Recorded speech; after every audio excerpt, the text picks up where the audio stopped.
Hi friends, कैसे हो आप सभी। आई होप कि आप लोग बहुत ही ज़्यादा अच्छे हो। आज के इस वीडियो में हम dishonour by non acceptance and dishonour by non payment के टॉपिक को स्टार्ट करने वाले हैं। सो आइए आज के इस वीडियो को समझते हैं। एक्सेप्टेंस को लेकर दो पॉसिबिलिटीज हो सकती हैं। या तो बिल ऑफ एक्सचेंज एक्सेप्ट हो सकता है या फिर बिल ऑफ एक्सचेंज एक्सेप्ट नहीं हो सकता है। एक्सेप्टेंस को लेकर भी दो पॉसिबिलिटीज हो सकती हैं। या तो बिल जनरली एक्सेप्ट हो सकता है या फिर एक्सेप्टेंस क्वालिफाइड हो सकता है। नाउ होल्डर चाहे तो क्वालिफाइड एक्सेप्टेंस पर कंसेंट दे सकता है या फिर ऑब्जेक्शन कर सकता है। सो अगर बिल एक्सेप्ट नहीं हुआ है या फिर पेई ने ऑब्जेक्शन किया है तो इन दोनों ही केस में बिल को डिसऑनर ट्रीट किया जाएगा। सो बिल को डिसऑनर होने से बचाने के लिए हम drawee in case of need से या फिर एक्सेप्टेंस फॉर ऑनर से बिल को एक्सेप्ट कराते हैं। सो नाउ आइए समझते हैं डिसऑनर बाय नॉन एक्सेप्टेंस। एक bill dishonour by non acceptance treat किया जाएगा अगर एक्सेप्टेंस के लिए प्रेजेंट किया गया है लेकिन बिल एक्सेप्ट नहीं हुआ है। आइए देखते हैं cases in which bill is dishonour by non acceptance. जहां बिल को 48 आवर्स के अंदर ड्रॉवी द्वारा एक्सेप्ट नहीं किया गया है और अगर पेई ड्रॉवी को 48 आवर्स के बाद बिल को एक्सेप्ट करना अलाउ कराता है तो सारी प्रायर पार्टी डिस्चार्ज हो जाएंगी। अगर बिल ऑफ एक्सचेंज में दो ड्रॉवी का नाम लिखा है और सारी ड्रॉवी ने बिल को एक्सेप्ट नहीं किया है,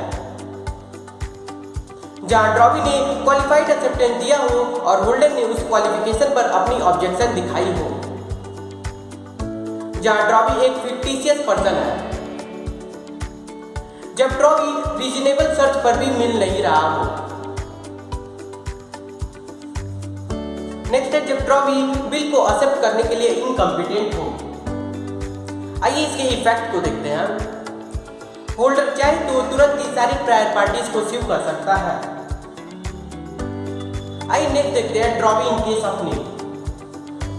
किसी भी पर्सन का नाम बिल में drawee in case of need लिखा जा सकता है और उसकी लायबिलिटी तभी राइज होगी जब ड्रॉवी ने बिल को एक्सेप्ट नहीं किया है। बिल को तब तक डिसऑनर ट्रीट नहीं किया जाएगा जब तक कि drawee in case of need द्वारा डिसऑनर न किया जाए। आइए नेक्स्ट देखते हैं एक्सेप्टर फॉर ऑनर। कोई भी पर्सन को जो बिल को ऑनर कराने के लिए बिल को एक्सेप्ट किया है एक्सेप्टर फॉर ऑनर कहलाता है। आइए इसकी कंडीशंस को समझते हैं। Bill must have been noted for non acceptance.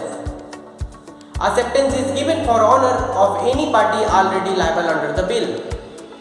Acceptance is given by any person who is not liable under the bill. आइए समझते हैं liabilities of acceptor for honor। अगर ड्रॉवी मैच्योरिटी डेट पर बिल के amount को पे नहीं करता है तो एक्सेप्टर फॉर ऑनर अमाउंट को पे करने के लिए लायबल होगा। Acceptor for honour again drawee से अमाउंट की रिकवरी कर सकता है। आइए नेक्स्ट देखते हैं dishonour by non payment. Payment को लेकर भी दो पॉसिबिलिटीज हो सकती हैं। फर्स्ट है पेमेंट इन ड्यू कोर्स। आइए इसकी कंडीशंस को देखते हैं। Payment is made as per apparent tenor. Apparent tenor का मतलब है बिल में जैसा लिखा है उसके अनुसार। Payment is made in good faith. Payment उसी पर्सन को हुआ है जिसके पास बिल का पोजेशन है। पेमेंट केवल मनी के फॉर्म में हुआ है। नेक्स्ट है नॉन पेमेंट। नॉन पेमेंट का केस में हम नेगोशिएबल इंस्ट्रूमेंट को dishonour by non payment treat करते हैं। इसके लिए हम पेमेंट फॉर ऑनर से पेमेंट करा सकते हैं। आइए समझते हैं डिसऑनर बाय नॉन पेमेंट। अगर फॉलोइंग पार्टी ने पेमेंट नहीं किया है तो इंस्ट्रूमेंट को डिसऑनर ट्रीट करेंगे।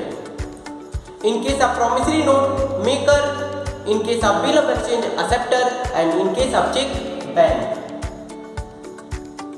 Now आइए समझते हैं payment for honour. A person who pays a bill for honor of any other person is called a payer for honor. आइए इसकी कंडीशंस को समझते हैं।